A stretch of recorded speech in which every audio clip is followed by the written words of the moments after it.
ہمارے YouTube channel راہ نجات نیٹ ورک میں آپ کا خوش آمدید ہے۔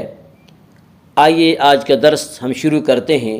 پہلے لفظی ترجمہ کریں گے اور لفظی ترجمہ کے ساتھ ساتھ انشاءاللہ با محاورہ ترجمہ بھی کریں گے۔ آپ سے گزارش ہے کہ اپنے پاس ایک قلم اور کاغذ رکھ لیں کہ مشکل الفاظ کے معنی آپ لکھ سکیں تاکہ آپ کو سمجھنے میں اور یاد رکھنے میں سہولت اور آسانی ہو۔ اعوذ باللہ من الشیطان الرجیم، بسم اللہ الرحمن الرحیم۔ یا ایہا الناس اعبدوا ربکم الذی خلقکم والذین من قبلکم لعلکم تتقون الذي جعل لكم الأرض فراشا والسماء بناء وأنزل من السماء ماء فأخرج به من الثمرات رزقا لكم فلا تجعلوا لله أندادا وأنتم تعلمون۔ یا ایہا الناس، اے لوگو، اعبدو،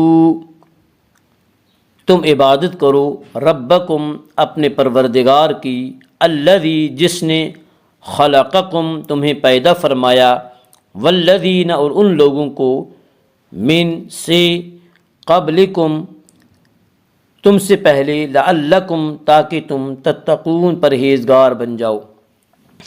یا ایہا الناس اعبدو ربکم، اے لوگو، تم اپنے پروردگار کی عبادت کرو، الذی خلقکم، جس نے تمہیں پیدا فرمایا، والذین من قبلکم، اور ان لوگوں کو جو تم سے پہلے تھے، لعلکم تتقون، تاکہ تم پرہیزگار بن جاؤ۔ الذی جعل، جس نے بنایا، لکم، تمہارے لیے، الارض، زمین، فراشن، بچھونا، والسماء، اور آسمان، بناءً، چھت، وانزل، اور اتارا، من السماء، آسمان سے، ماءً، پانی، فاخرج، پھر نکالے، بھی، اس کے ذریعے، من، سے، الثمرات، پھل، رزقاً، رزق، لکم، تمہارے لیے، فلا تجعلوا، سو نہ ٹھہراؤ، للہ، اللہ کے لیے، انداداً، کوئی شریک، وانتم تعلمون، اور تم جانتے ہو۔ الذی جعل لکم الارض فراشا، وہ ذات جس نے بنایا تمہارے لیے زمین کو بچھونا، والسماء بناءً، اور آسمان کو چھت، وانزل من السماء ماءً، اور اتارا آسمان سے پانی، فاخرج به من الثمرات، پھر نکالے اس کے ذریعے کچھ پھل، رزقا لکم، تمہارے کھانے کے لیے، فلا تجعلوا للہ اندادا، سو نہ ٹھہراؤ اللہ کے لیے کوئی شریک، وانتم تعلمون، جبکہ تم یہ سب باتیں جانتے ہو۔ آیت نمبر 21 اور آیت نمبر 22 میں اسلام کے بنیادی عقیدے توحید کی دعوت دی گئی ہے، اور مختصر انداز میں اس کی دلیل بھی بیان کر دی گئی ہے۔ اہل عرب یہ مانتے تھے کہ ساری کائنات کو پیدا کرنا، زمین و آسمان کی تخلیق، اور آسمان سے بارش برسانا، اور اس سے پیداوار اگانا، یہ سب اللہ رب العالمین کے کام ہے۔ اس کے باوجود وہ یہ عقیدہ رکھتے تھے کہ اللہ تبارک و تعالی نے بہت سے کام بتوں کو سپرد کر دیے ہیں، اور وہ بت اپنے ہر کام میں فیصلہ کرنے کی صلاحیت رکھتے ہیں، لہٰذا وہ بتوں کی عبادت اس لیے کرتے تھے تاکہ بت ان کی مدد کر سکیں۔